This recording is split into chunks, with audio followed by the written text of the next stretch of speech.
Hey everybody.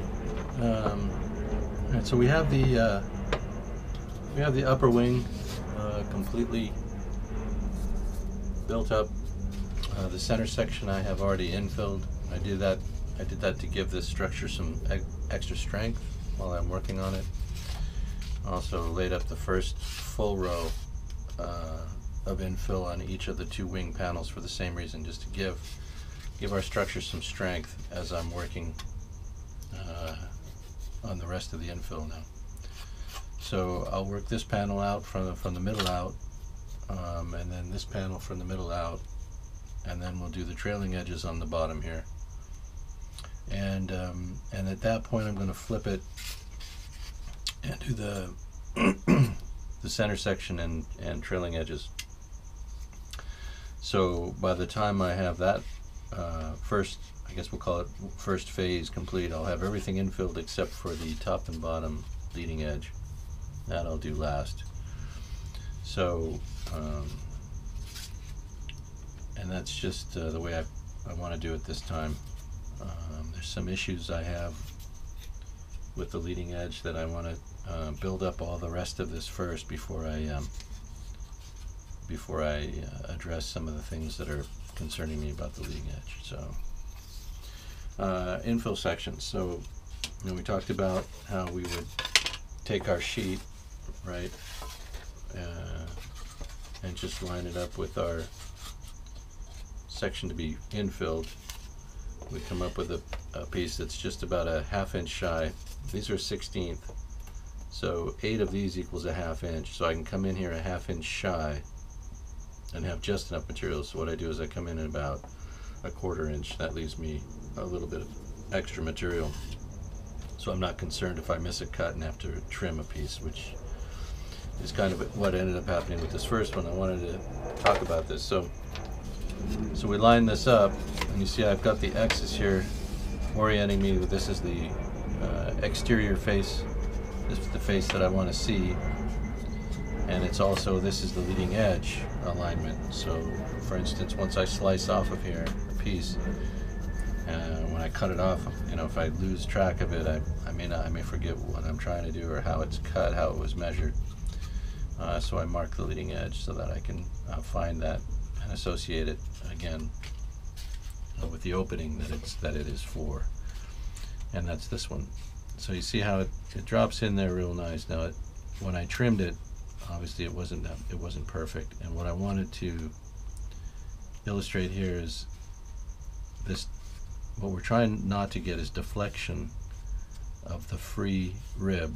That is, I can't really deflect this one. It's locked in now, and I couldn't, when I dropped this one in, this was the locked and this was the free rib. Now this is a locked rib and this is free, and so what you'll see sometimes when you're dropping these in here is some deflection of that free rib if the piece is overly large.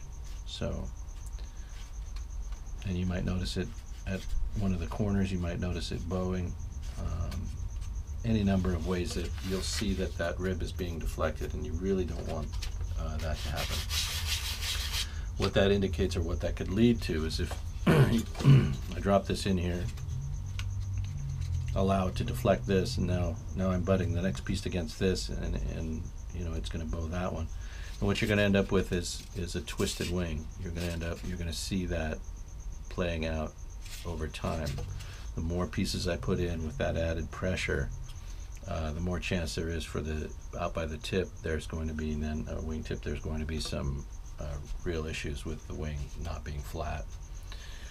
And you can sand and you can get and fill and get some things handled and corrected that way, but not everything. And the basic structure, you really want that to be right.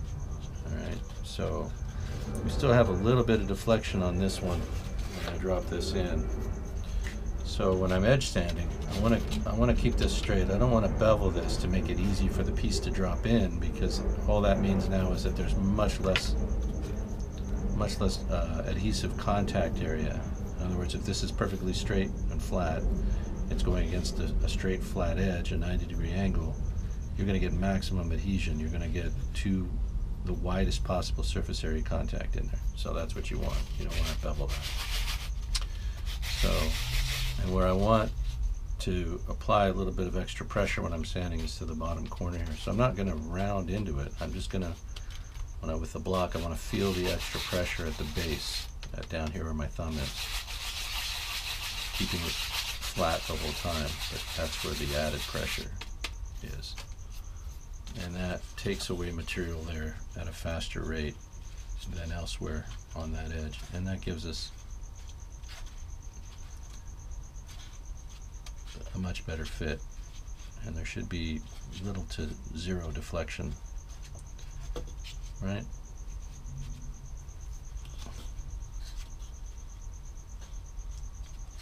And that's basically what you want to do all the way down, piece by piece. And so this is a time-consuming, some might say tedious task, but it's you know, it's a challenge, right? To get it right, to keep the wing flat, to make sure the fit is right all the way around, that you're getting maximum adhesion, and so on. So you know, it's you know, yes, it's repetitive work, but that's, you know, that's part of the fun. For someone who's constantly preoccupied or you know, thinking about different things, this is a meditation process for me. It gives me a chance to stop my mind from other things, and then I can either focus or unfocus and go to you know, a meditative state. And that's what works for me. If my hands are busy, my mind can be quiet, and that's, you know, that's why I play music. That's why I play the guitar. It's why I do different things that I do. It's to get into that calmative state that is difficult for me to find otherwise. And I think it's important for people to be able to achieve that state at some point every day, for whatever period of time it takes, for that quietness to have an effect, right? To have a good, healthy effect. Anyway, that's enough of that. So going down the line then, I've got the leading edge oriented. Every time I drop this piece in, I know exactly where I'm going to be cutting from. And then at each piece as it comes off, I know exactly how it's supposed to align to the opening. And it gives you the advantage of not wasting a lot of time. As I said, when you're in production work, if you're working on, well, you know, they're gone now, but assembly lines, production facilities where a man is tasked with a certain aspect of a completion of a product, you know, the fastest and cleanest and most effortless way of maximizing your productivity is the goal, right?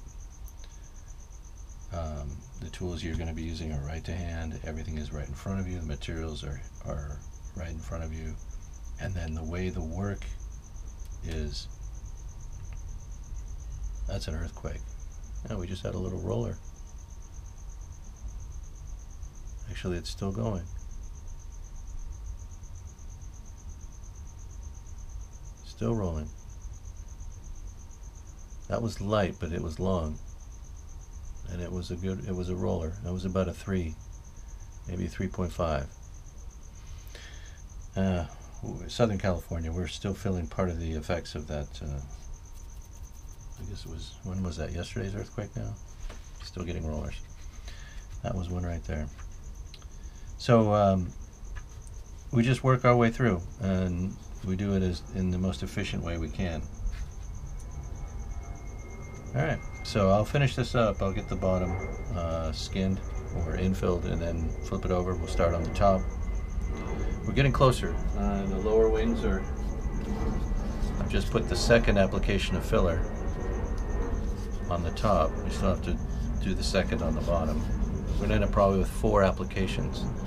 The next 2 I'm going to be putting this on with almost like finger paint. We take the spackle, put it on our finger and wet it, and then almost like finger paint, it gets rubbed into the wood grain. But the first two applications are with a knife, and they go on like frosting on a cake. Fairly poor frosting job on my part, but you get the idea. And that's just to fill in the major you know, flaws and areas of concern. So we get all those filled, and then we come back and we start concentrating on filling the wood grain. We want this effect pretty much throughout. The whole wing is going to be very, very whitish. And then after that's done, we start laying on our gesso. And that goes on with about 4 separate applications, 4 coats per surface. 4 coats on this, 4 coats on this. And that's after the 4 applications of spackle. So, you know, we want to really get to a smooth surface appearance all over the airplane, you know, completely. So it takes time. It's a series of processes, I guess. But you'll see, we get close to assembly on this one. I'm pretty pumped about the assembly phase on this one. I think this is going to come together and look pretty cool, especially when we start getting the paint and insignia onto it. But I think in its final assembly, when we're putting all the major components onto the fuselage, I think it's going to be pretty cool. Pretty exciting. Kind of pumped. So, talk to you later.